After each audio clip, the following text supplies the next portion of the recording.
Okay, my name is Brett. I'm an alcoholic. Brett. That's why we just did that. All right, so yeah, I was a little nervous to do this tonight. A lot of new guys in the room that I haven't met, and some that I have met.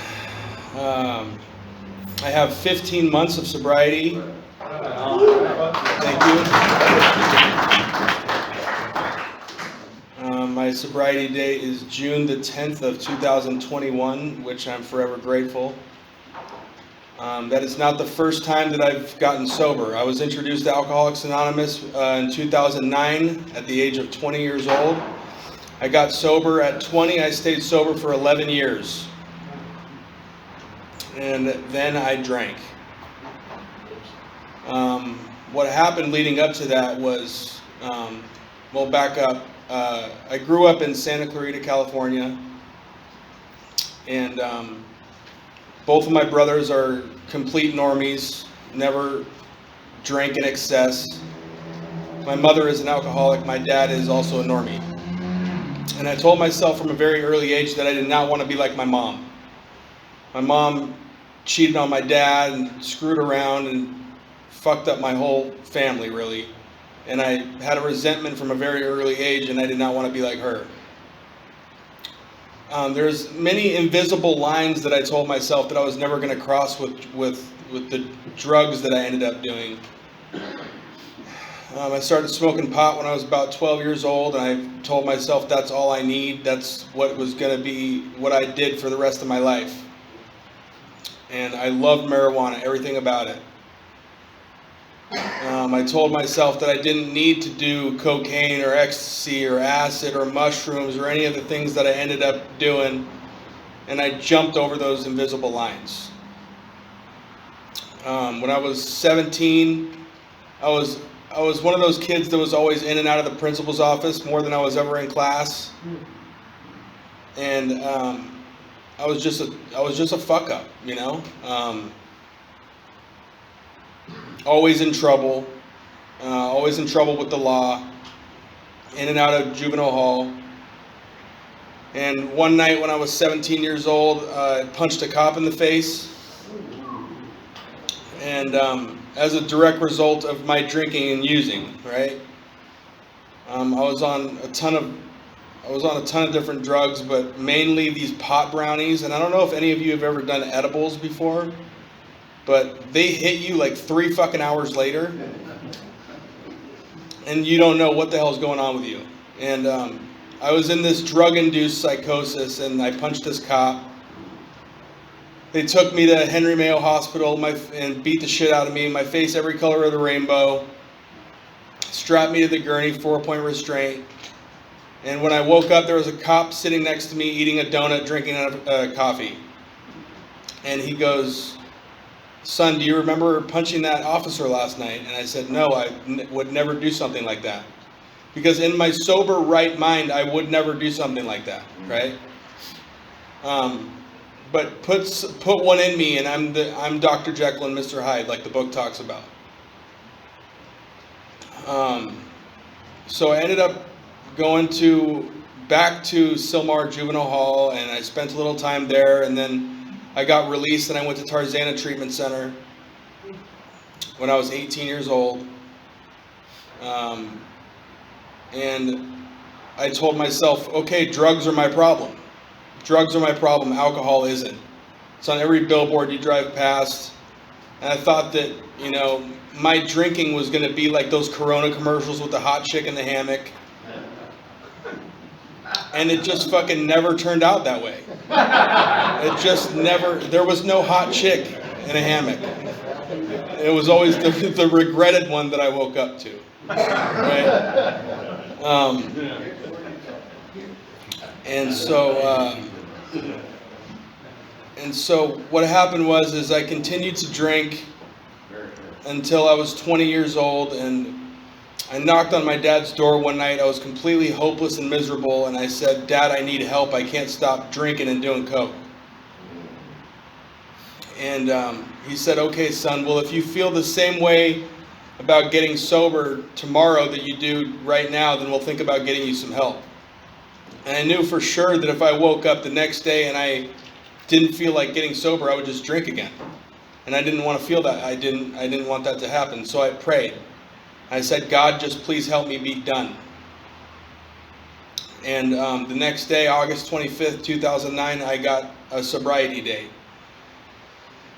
And I was introduced to Alcoholics Anonymous. I walked up into the Rafters, which is my home group there in Newhall, California. And I got to work. And I got a big book. And I got a sponsor. And I went through the steps. And I had a spiritual awakening as a result of the 12 steps of Alcoholics Anonymous. But I rested on my laurels. I rested on my laurels in a big way. And around 8 or 9 years, my conduct, like the book talks about, continued to harm others. I only gave a shit about what pussy was in the room. And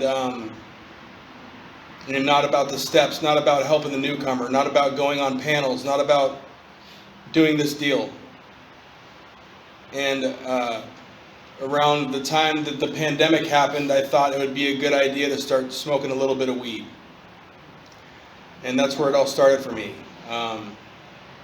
Started smoking weed, and I did that for about 4 months. And I was diagnosed bipolar. I don't know if this has anything to do with the way that I was feeling, but you know, with bipolar people and weed, you can go into a very crazy manic state. And so I was in this manic state, and I was talking to this girl, and she's from my hometown, and she was living it up in Costa Rica. And she said, you know what, you should totally come and visit. And I thought that was the best fucking idea that anyone could ever have. So I bought a one-way ticket to Costa Rica. Nice. What could go wrong? What could go wrong? What could go wrong?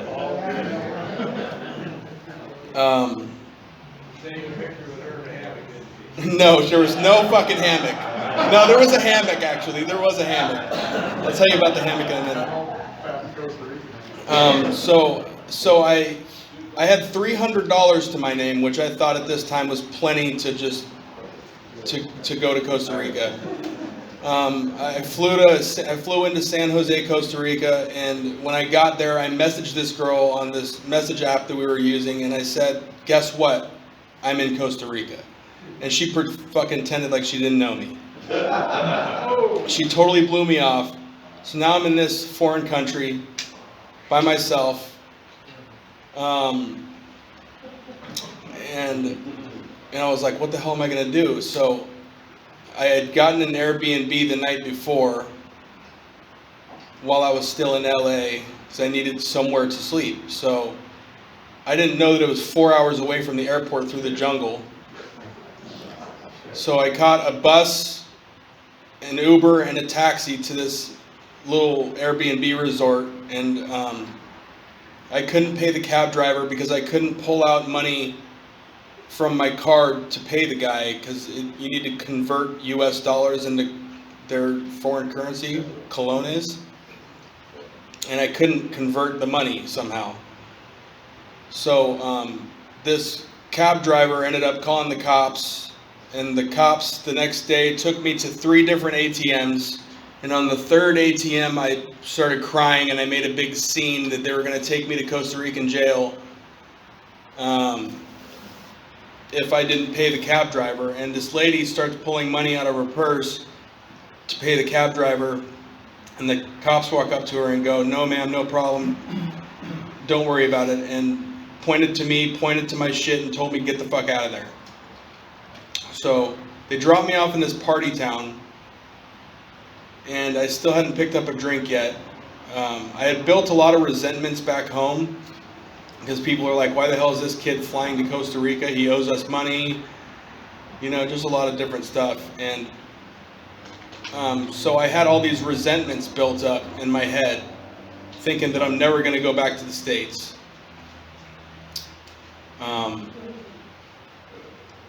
And then, sorry, just brain fart there. So anyways, so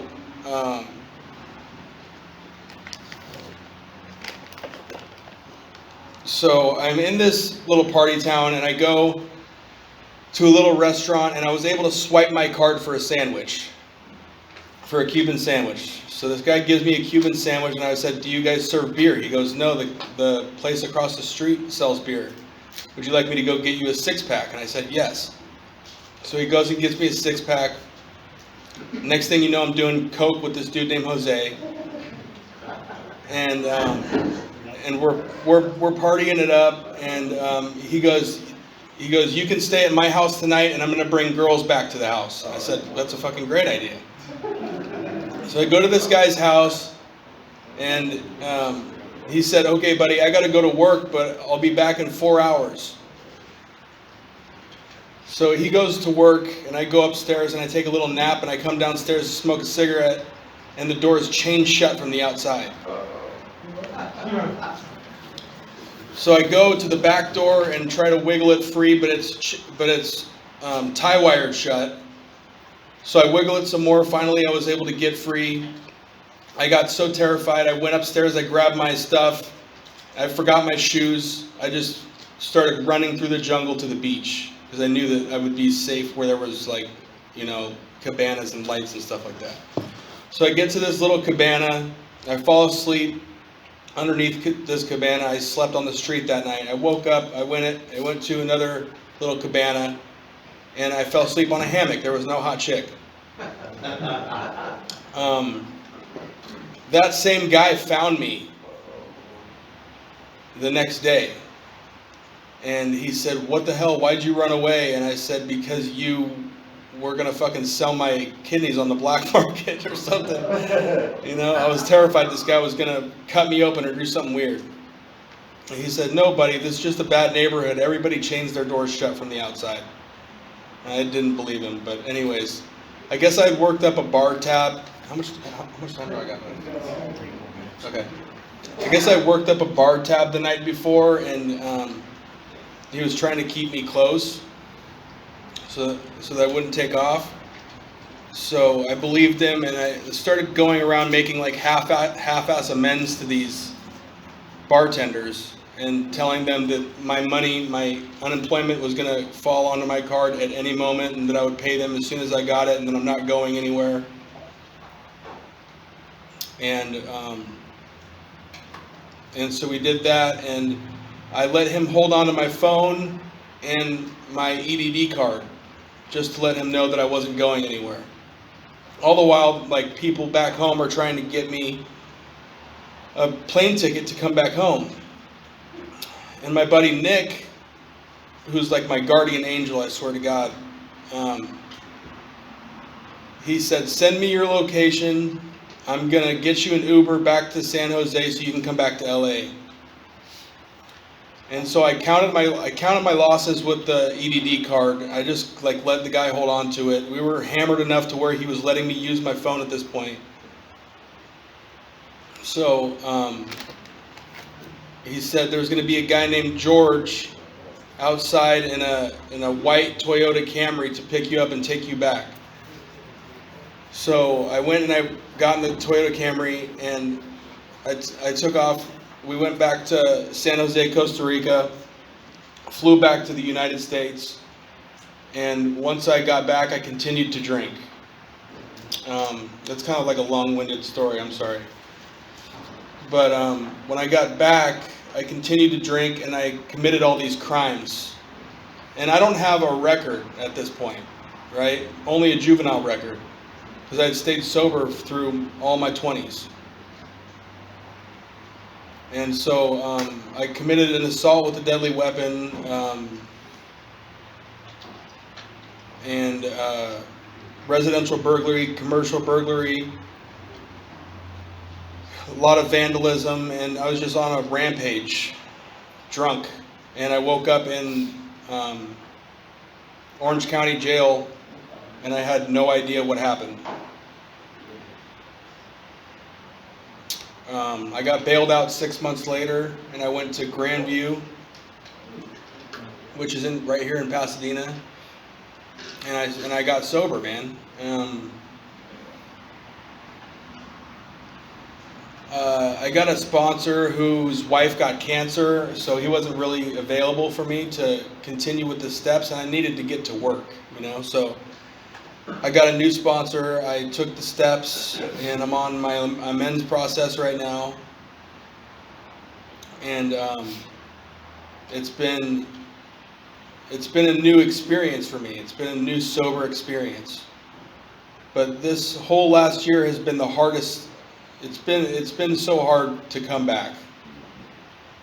With all that time that I had before, I am still having a hard time really forgiving myself for going out. But what I did notice is that I had too many years and not enough one day at a times. And I would brag up and down about how much time I had, and it didn't mean shit. I wasn't doing anything, I wasn't doing anything to continue this process and stay sober. And, now when Alcoholics Anonymous asks me to be of service, I try to say yes, Louis called me on Monday and asked when I could come out here and lead, and I said, when's the next one, and that's what I've been taught here in Alcoholics Anonymous. I've been taught to do the work and say yes to Alcoholics Anonymous. So with that, that's all I have. So thanks for letting me share. Well done.